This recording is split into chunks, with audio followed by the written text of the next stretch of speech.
You want to know something? I actually have, I think, 5 or 6 family members in the medical profession, and I think we have 3 doctors in the family. And I was thinking, man, if you're a doctor and you know velocity banking, you could really just dominate life pretty easily. Like, I was just looking at this channel, Orthopedic Specialist from Florida, and then they're talking about their student debt. So let's just quickly take a Hey, look. Dr. How much student loan debt did you graduate with? I graduated with $237,000 of student loan after medical school. Currently, I will be done paying it off 2031 with a Hey, monthly 5 more payment of years. $2,400. Would you do it again? Absolutely. Dr. Brotherton, how much student loan debt did you graduate with? Not as much as most of my peers. When I entered medical school, I took a scholarship with the Air Force, and so they helped with the cost of medical school, and I paid back some time with them once I finished. Altogether, about $80,000. Would you do it again? Nice. 100% yes. I love my job. How much student loan debt did you graduate with, Dr. Taylor? A couple scholarships, but still close to 200,000. Would you do it again? Would I do it again? If I knew I was going to match into orthopedics, which is pretty competitive to get into, then I would probably go back. But if I wasn't guaranteed an orthopedic spot, I don't know that I would. Hey, Dr. Beatty, how much student debt did you graduate with? When I finished residency, I should say, I had well over $475,000 in student loan debt, mostly from medical school. 475. Luckily, basketball helped with some of my expenses in college, but medical school was very expensive. Would you do it again? If I knew I could get to this exact point that I'm at currently, I would do it again. If I had that uncertainty about that, it'd be difficult to go through it all again. And you might Hey, be Dr. wondering James. why they say if I get matched into orthopedic specialty. Well, if you look up on Google, how much does an orthopedic doctor make? Between 500 and over $700,000. So they're making good money there, and I think they're in Florida. So in Florida does not have a state income tax. So if you're making $500,000, that's about 29 to 30 grand per month in Florida, which is pretty sweet. So what we're going to do is I'm going to pretend that I am an orthopedic surgeon in Florida, and I have, let's see, how much debt do I have? A $450,000 student loan. So it's kind of up there, right? I think the last dude was like 475,000. So $450,000 student loan with all this debt, and I make a good doctor's salary. And I'm not broke because we have $7,000 left over in our checking. So 29 grand, 500K after taxes, about 29 grand in Florida. And let's see if we can pay off our debt. And so let's see how much debt we have. I'm going to do a quick tally. So 5, 8, 15, 27, 30, 5, 8, 15, 27, 30, 100, 35, 450, and then another 450. So we have a $450,000 mortgage and a $450,000 student loan. So let's tally it up. So that's 1.205 million in debt. So that's our goal. 1.205 million paid off, and I think we can do it if we're making that good orthopedic surgeon money in Florida, right? And we're going to pay off using something called velocity banking. So what is velocity banking? It is basically a debt payoff strategy where you throw all of your money into debt. We assume the same income, same expenses, right? And here's a crazy thing. So some people think you're nuts for putting this to zero. Your checking and savings goes to zero. And what we're going to do is we're going to use all of our money to pay off our debt, right? And we're going to try to increase this number as quickly as possible while not saving money, right? So this number represents the amount of debt we pay off every single month. And so what we're going to do is we're going to use a formula called the cash flow index. So all it is the debt amount divided by the payment. And what you do is you get this number, and think of this as a ranking system, and then we pay off the debt in this order. And so one of the things that we can do is we can consolidate this debt, usually in a home equity line of credit, and start putting all of our money into our line of credit, right? So let's just calculate how much credit card debt we have. So notice that the credit card debt has the lowest cash flow index numbers, right? So we're gonna do the 20s and 30s here, leave the 50, 90, and 237. So what does this mean? Basically, the lower the number, the more bang you get for your buck for paying off the debt. So you see this 30,000, if I pay it off, I get $1,050 of cash flow. Whereas if I pay this 450,000, I only get 18 or $1,900 of cash flow. So it's not worth it to pay this off because it doesn't suck up that much of our cash flow compared to the credit card. All right, so what we're going to assume is we have access to maybe a home equity line of credit. So what is a home equity line of credit? It's basically, think of it as a credit card, but attached to your house. So if you don't pay off the credit card, then the bank can take away your house. That's essentially what a home equity line of credit is, but it's incredibly flexible because you can use it to pay anything and everything.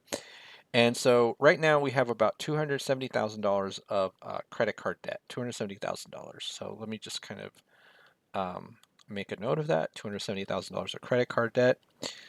And let's assume we have access to maybe, I don't know, a $300,000 home equity line of credit. So if we're a doctor, maybe we had good equity in our house, $450,000 mortgage, and maybe we bought it at like 2020, and then somehow it became a $700,000 house.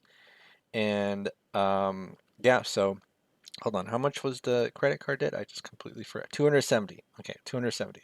So let's assume we have a $300,000 home equity line of credit, and we're just essentially going to do a balance transfer, right? A balance transfer. So again, what you do is you take these low numbers that will give the most bang for your buck in terms of your cash flow, and then we move it to the home equity line of credit.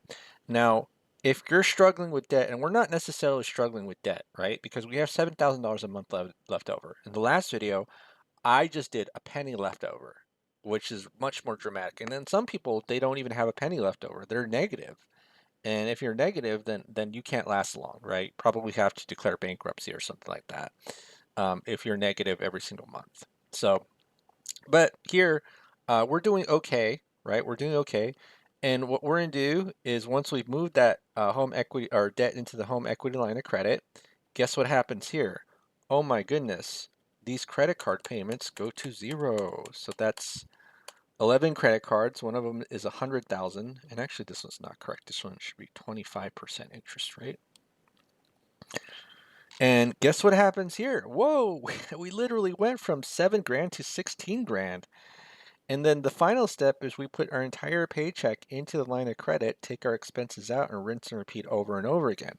So you notice that with this, the income stayed the same, yet this number multiplied by 2, a little bit more than 2. Isn't that amazing? That's crazy, right? And because we're a doctor, we we know for sure that money's going to come in, right? As long as we don't buy a whatchamacallit, $1 million condo in Miami, probably 2 million.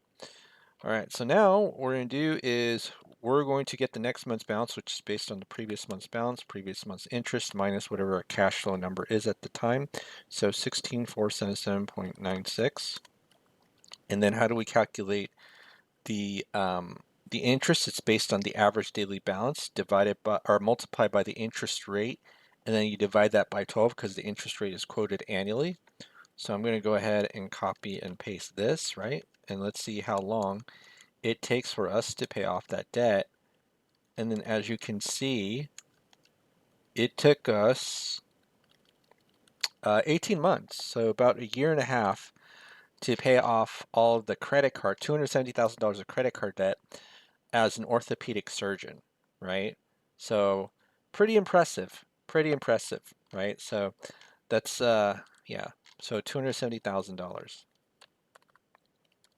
And then that was in 18 months. So let's go ahead and write that down. And so 1.5 years. And then now we have the auto loan, 35K, we're a little bit modest, student loan, and the mortgage, So let's go ahead and pay those off. So that's going to be month 18, right? So we have this loan calculator that helps us pay off our debt. And so now 25 grand is the current balance of the whatchamacallit, of the auto loan. So let's go ahead and move it into the line of credit. So I'm going to do this right here. And then this will be plus 25044.85. And this will increase our cash flow by $628, but that didn't really make a difference because it got paid off in 1 month anyways. So let me just kind of show you right here. Okay.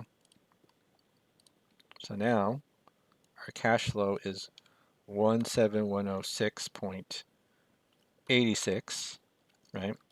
And so we paid it off there. And then now in month 19, so this is 1919.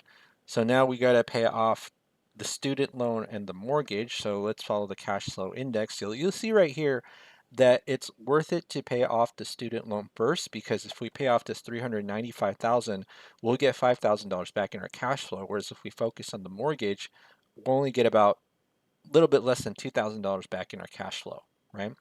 And so when we see this, right, we have to attack this debt. And there's two ways we could do this, right? One of the ways we can do this is just throw all of our extra cash into that loan. So that'll be 17 grand. Or another way we can do it is if we still want to use our line of credit, even though it's at 8% and the student loan's at 6%, is we can do something called chunking, which is just moving a piece of the loan into the line. Now, why would you want to do that? Is because we don't want to segregate our income, right? So income segregation is how a lot of people end up struggling, meaning your paycheck comes in and gets split all over the place rather than just putting in one place, right? But let's just go ahead and use this little calculator that shows us how quickly, so this is by Renatus, and how quickly the payoff will be for the debt. And let me just quickly check the details. Where is it? It is 450 at 6%. So let me just do this. 450 at 6% for 10 years. And what is the payment? 4995.92. 4995.92. And then what is the income? So right now the income is 29 grand. 29 grand. All right. So 29000, and then what's our expenses? Our expenses, everything except for the loan we're trying to pay off. So it would be these two right here, the mortgage and the personal expenses. So remember, this is the items that you pay for that are not debt related. That's why it's in red, because you always have to pay for it in the end. So this is 6897.22. So let's just do this right here. 6897.22. And then what we're going to do is we're just going to chunk, let's say, oh, what's the current balance? My bad. Wait, did I do this right? Hold on. Let me see. What's the original balance is 450. Current balance is 395. So 450, okay. And then the current balance is 395,411.84.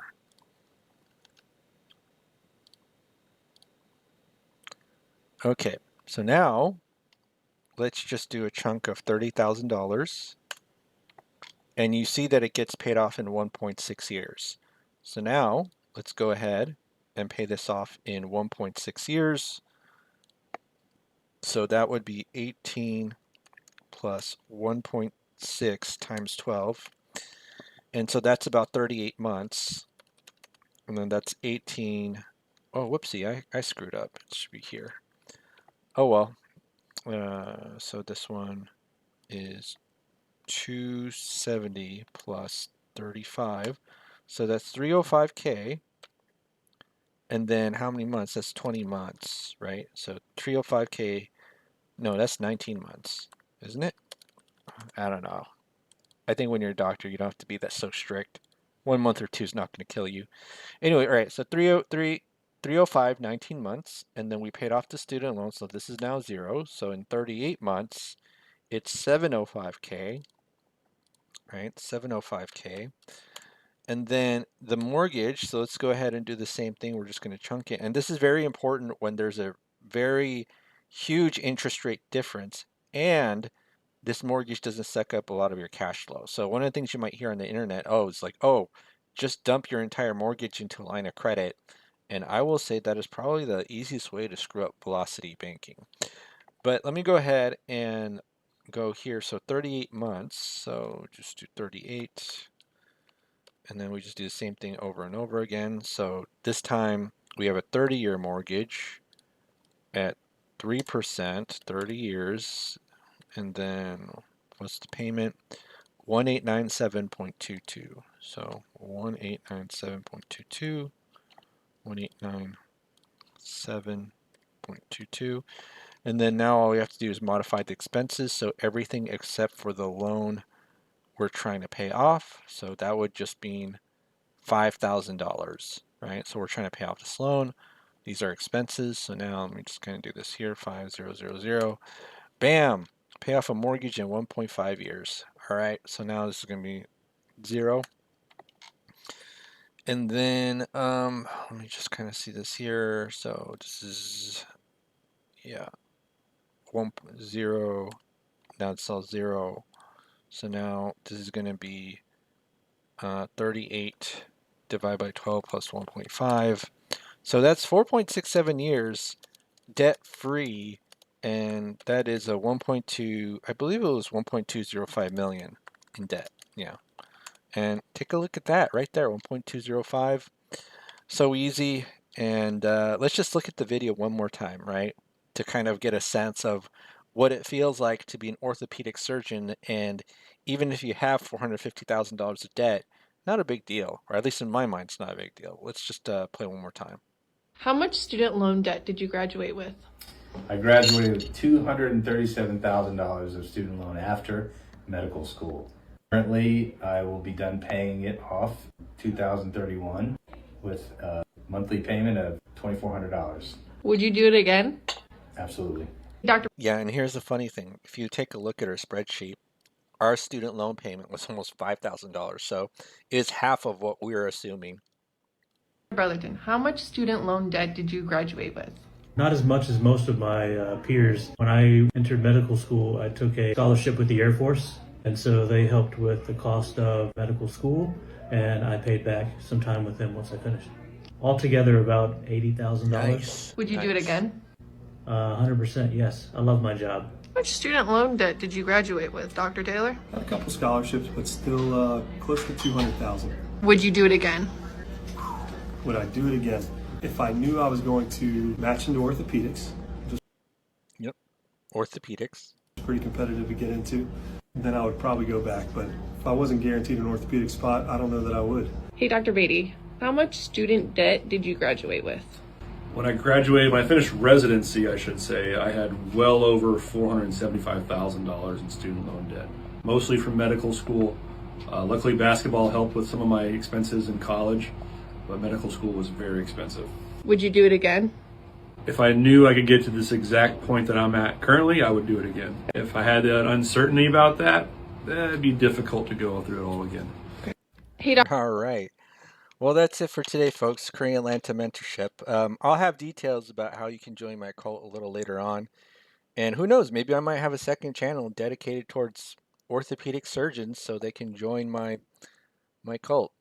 Anyways, all right, have a great day, everybody. And if you want to join the cult, type in the comment box below, I want to join the cult, okay? That lets me know that you've watched the entirety of the video. Have a great day, and I'll see you on the next video.